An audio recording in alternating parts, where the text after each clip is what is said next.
السلام علیکم ورحمۃ اللہ وبرکاتہ۔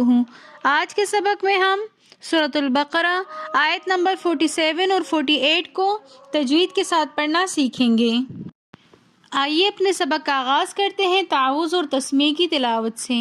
اعوذ باللہ من الشیطان الرجیم، بسم اللہ الرحمن الرحیم۔ یا بنی اسرائیل اذکروا نعمتی التی انعمت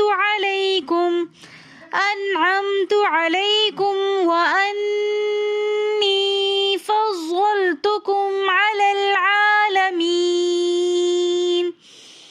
یا بنی میں مد منفصل ہو رہی ہے۔ مد منفصل کی مقدار کم سے کم 3 الف ہے، اور ویسے عموماً اس کو 5 سے 6 الف کی مقدار کھینچ کر پڑھنا چاہیے، تو اس لیے ہم یہاں پر پڑھیں گے یا بنی اسرائیل میں مد متصل ہو رہی ہے۔ مد متصل کی بھی کم سے کم مقدار 3 الف ہے، ویسے اس کو 4 سے 5 الف کی مقدار کھینچ کر پڑھنا چاہیے، اسی لیے ہم نے یا بنی اور اسرائیل دونوں کو کھینچ کر پڑھا۔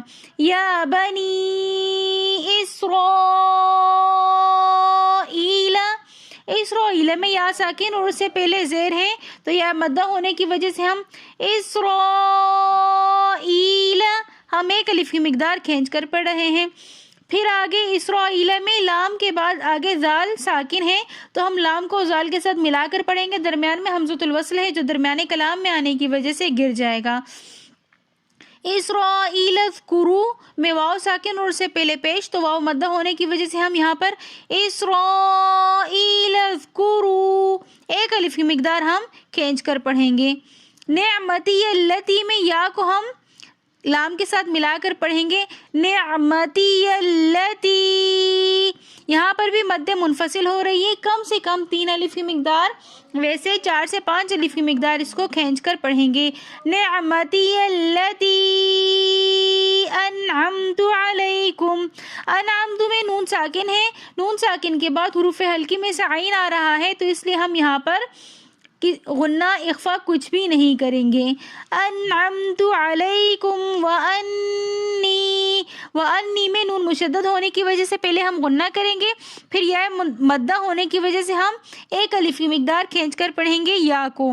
وانی فضلتکم، یہاں پر ضاد بھی ہم پڑھ سکتے ہیں اور ضاد بھی پڑھ سکتے ہیں، لیکن ضاد پڑھتے وقت میں نے اکثر دیکھا ہے کہ لوگ ضاد کو مخرج کو دال میں مکس کر دیتے ہیں، جس کی وجہ سے ورڈ چینج ہو جاتا ہے۔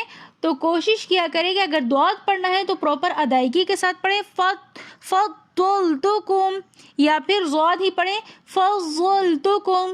ضاد بھی پڑھ سکتے ہیں، ضاد بھی پڑھ سکتے ہیں، لیکن بس ضاد کے مخرج کو دال کی طرف لے کر نہیں جانا، ورنہ ورڈ کی میننگز پراپر طور پہ چینج ہو جائیں گی۔ علی العالمین میں ہم لام کو دوسرے لام کے ساتھ ملا کر پڑھیں گے، حمزۃ الوصل درمیانے کلام میں آنے کی وجہ سے گر جائے گا۔ علی العالمین میں یا مدہ ہونے کی وجہ سے ہم عالمین کھینچ کر پڑھیں گے۔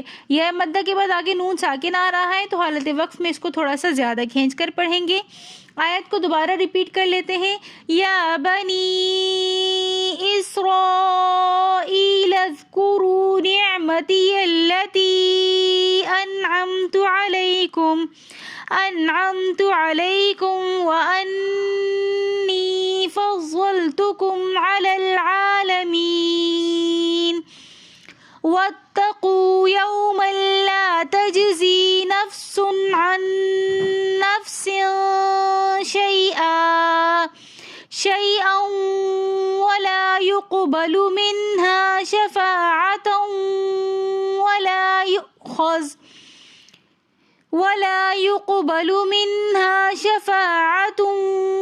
ولا يؤخذ منها عدل ولا هم ينصرون۔ واتقوا میں واو مدہ ہونے کی وجہ سے ہم 1 الف کی مقدار کھینچ کر پڑھیں گے۔ واتقوا، یومن میں میم کے اوپر 2 زبر کی تنوین ہے، لیکن آگے لام آ رہا ہے، تو اس لیے ہم یہاں پر غنہ نہیں کریں گے، یہاں پر ادغام بلا غنہ کا قاعدہ ہو رہا ہے، یہاں پر ہم پڑھیں گے یوم اللہ، پھر آگے لا کے ساتھ الف مدہ آ رہا ہے تو اس لیے ہم اس کو ایک الف کی مقدار کھینچ کر پڑھیں گے وَاتَّقُوا يَوْمًا لَا تجزی میں جیم حروف قلقلہ میں سے ساکن حالت میں کلمے کے درمیان میں آ رہا ہے تو اس لیے یہاں پر قلقلہ کر کے پڑھیں گے تجزی. تجزی میں بھی یہ مدہ ہونے کی وجہ سے ایک الف کی مقدار کھینچ کر ہم پڑھیں گے تجزی. ہم اس کو جلدی سے پڑھ کر ختم نہیں کریں گے. نفس میں بھی دو پیش کی تنوین کے بعد حروف ہلکی 6 ہیں حمزہ ہا عین ہا اور غین خا.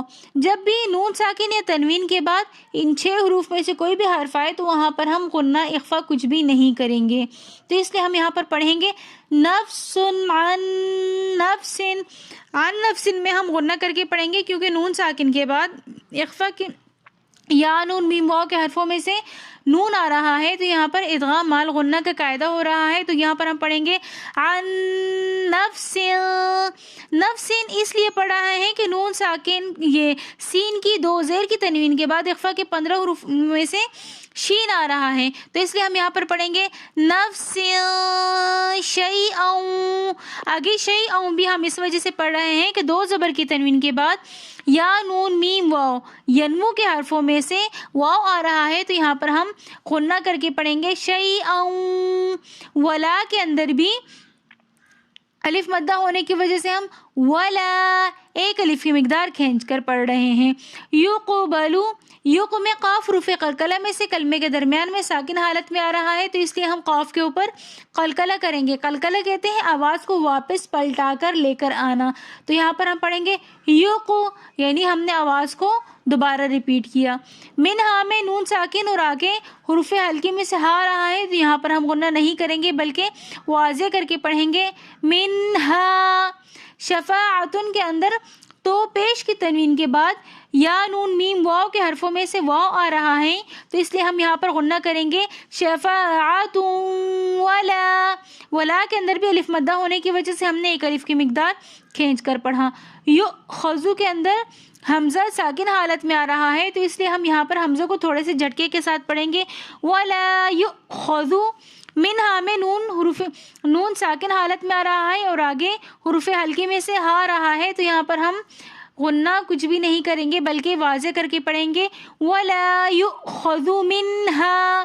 عدل کے 2 پیش کی تنوین کے بعد یا نون میم واو جن کا مجموعہ ینمو ہے کہ حرفوں میں سے واو آ رہا ہے تو یہاں پر ہم غنہ کریں گے عدل. ولا کے اندر الف مدہ ہونے کی وجہ سے ہم ولا ایک الف کی مقدار کھینچ کر پڑھ رہے ہیں. ینصرون کے اندر نون ساکن کے بعد اخفا کے 15 حروفوں میں سے صاد آ رہا ہے تو یہاں پر ہم ینصرو ایک وجہ سے ہم یہاں پر اخفا کا قاعدہ کریں گے. پھر را کے اوپر پیش ہے تو اس لیے اس را کو ہم موٹا پڑھیں گے. آگے واو ساکن اور اس سے پہلے پیش ہونے کی وجہ سے واو مدہ بن جائے گا تو اس لیے اس واو کو ہم ایک الف کی مقدار کھینچ کر پڑھیں گے یسقرون. آیت کو دوبارہ ریپیٹ کر لیتے ہیں واتقوا یوما لا تجزی نفس عن نفس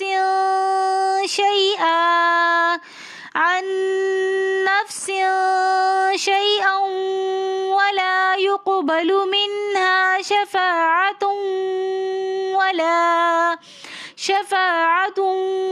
ولا يؤخذ منها عدل